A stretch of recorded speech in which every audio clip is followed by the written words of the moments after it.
I always like to start with the mustard seed story, even you may have heard before, because it reminds me that I'm not alone here, and you are not alone either.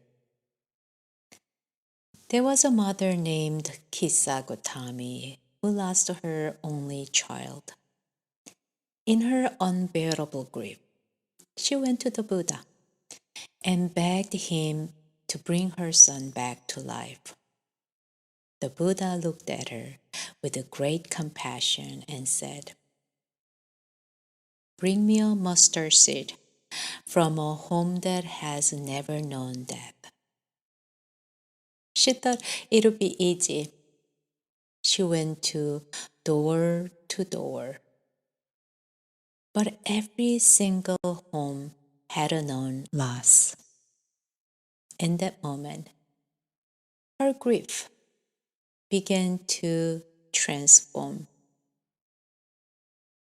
Not because the pain disappeared, but because she realized she was no longer alone in it. In the teachings of Buddha, there is a simple truth.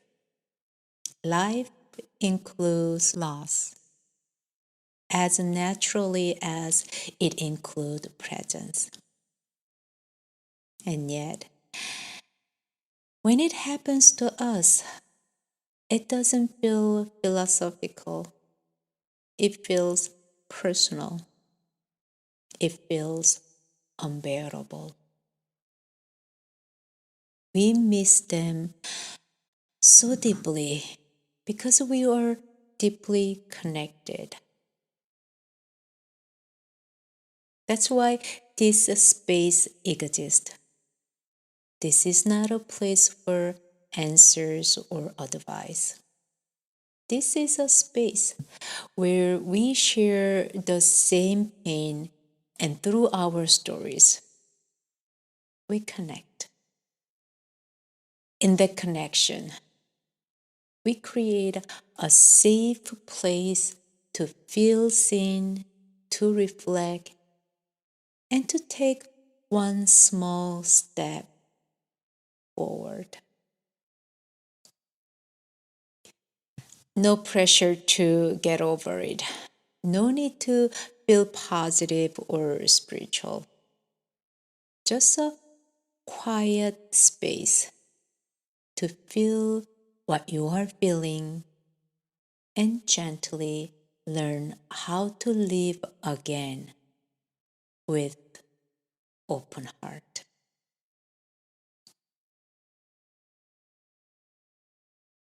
Many of us discover this.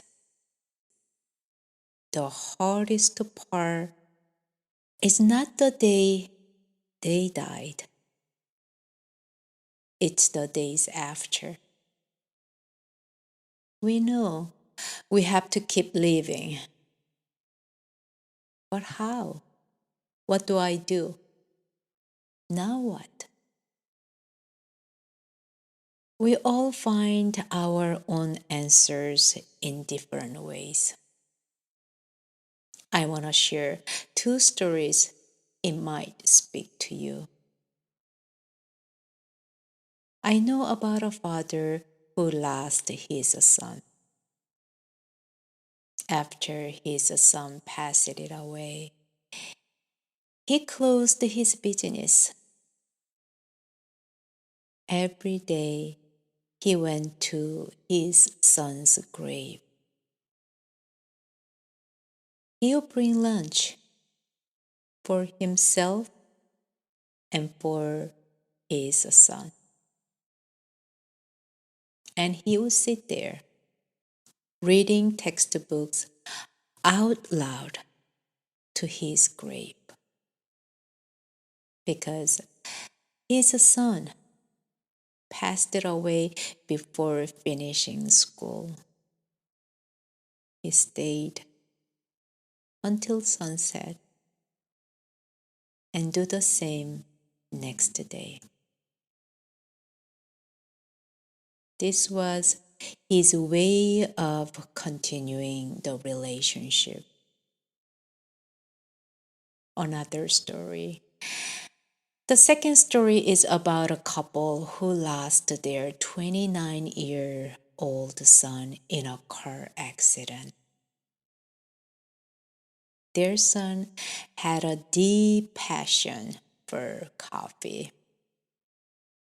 He moved from his hometown to the capital city to become a professional barista. He loved coffee so much that his boss would often joke, "Your coffee has your name written all over it." Sometimes his passion for coffee showed in unexpected ways.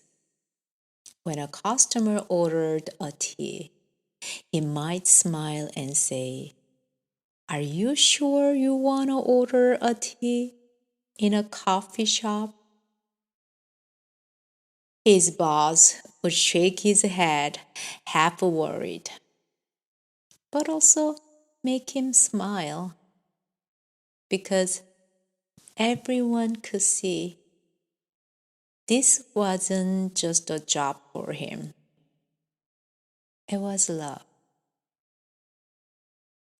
He once told his mother, "A couple years later, I'll open a coffee shop in our hometown for you and Dad."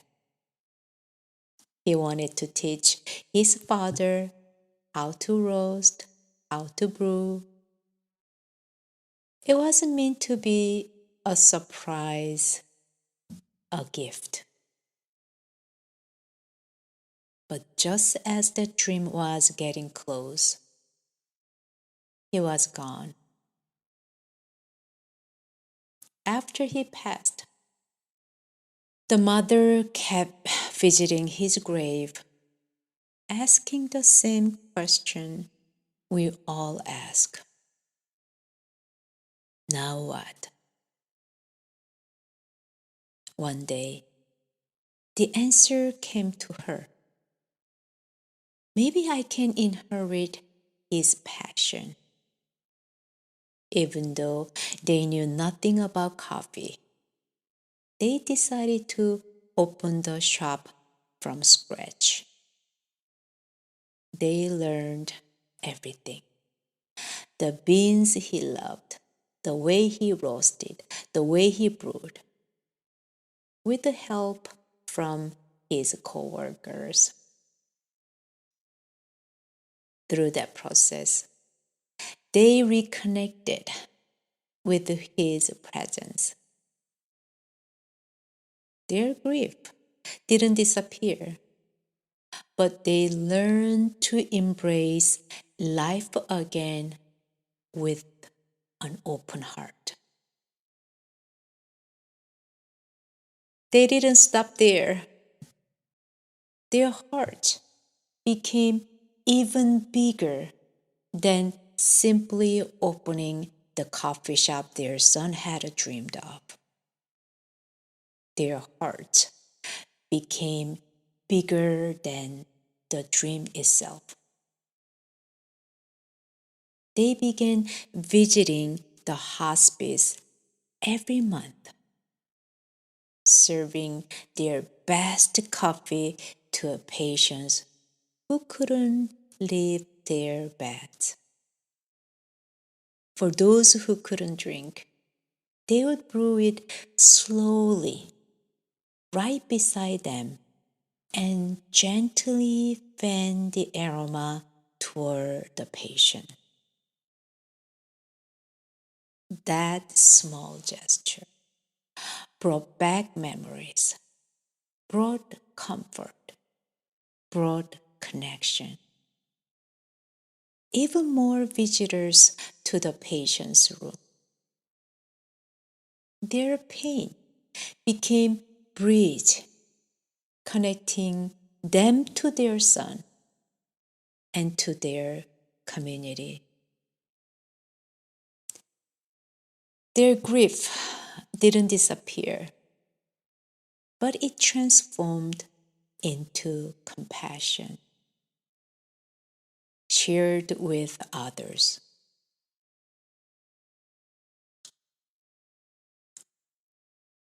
We live in a world of change. We have a pain not because it's changing, because wish it wouldn't happen.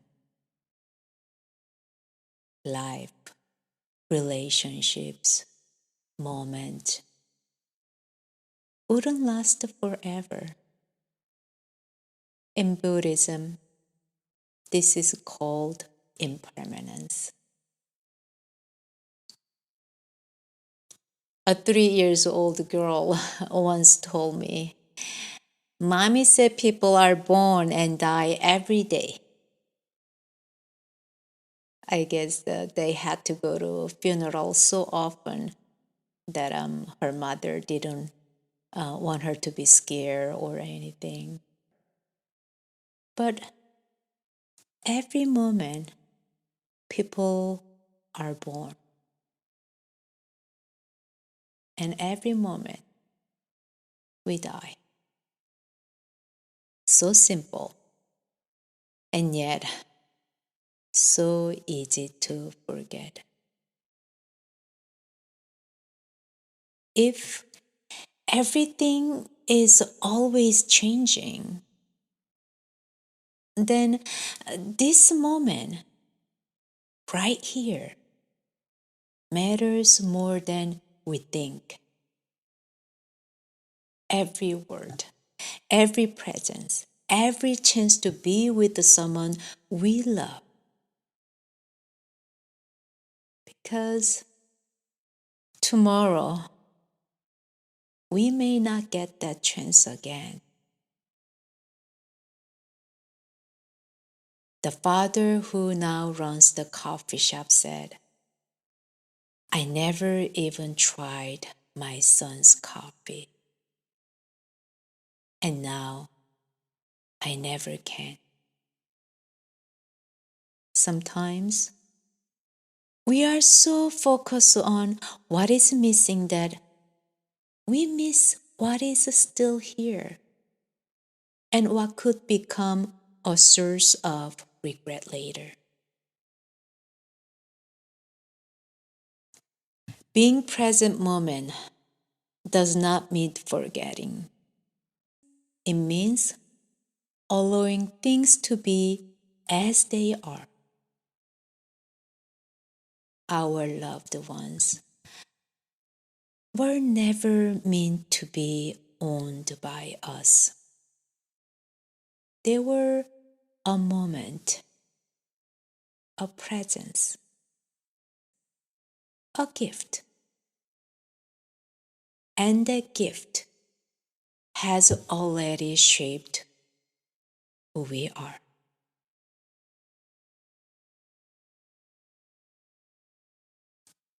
We don't move on from someone we love. We move with them. It is something we learn to carry.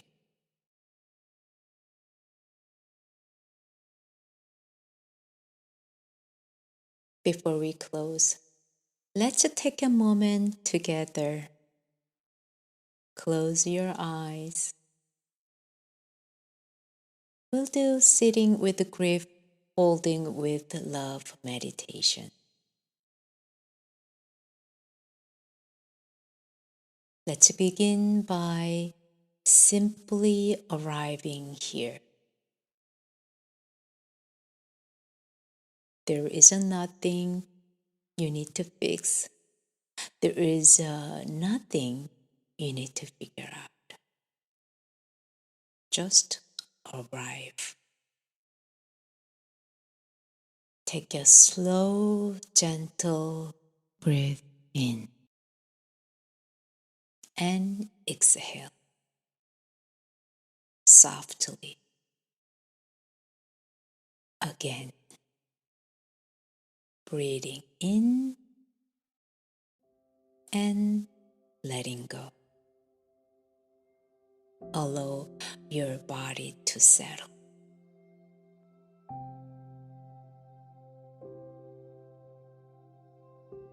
Now, gently bring your awareness to your breath. No need to change it. Just to notice the natural rhythm of breathing in and breathing out.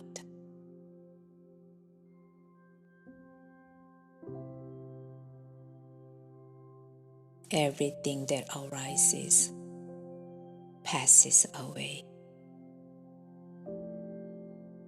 Just like our breathing,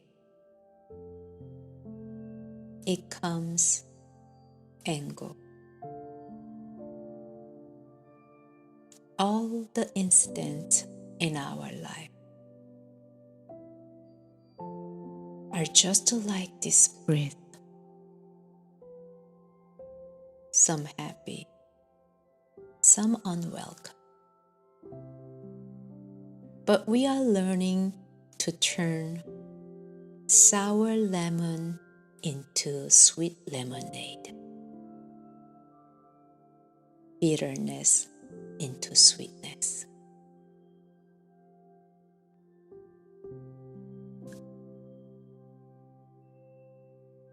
You may never get over losing someone you love.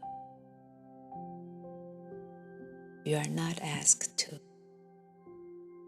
You are simply invited to understand it, to sit with it, to soften around it.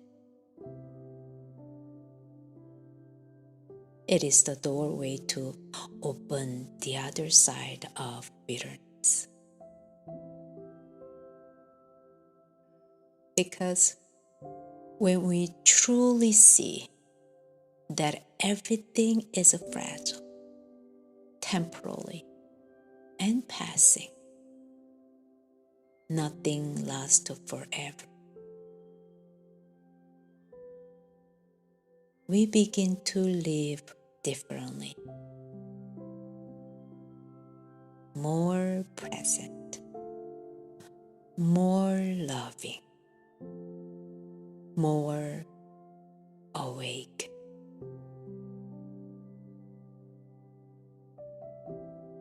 What you lost in form, it changes form and has become part of who you are again.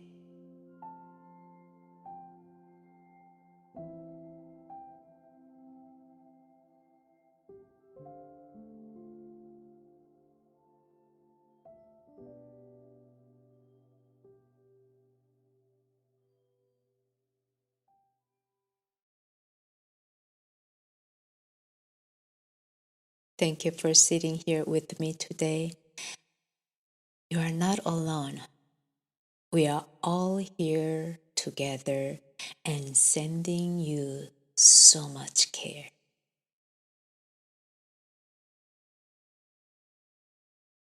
If this resonates with you, please leave a comment or share this live with someone who might need it.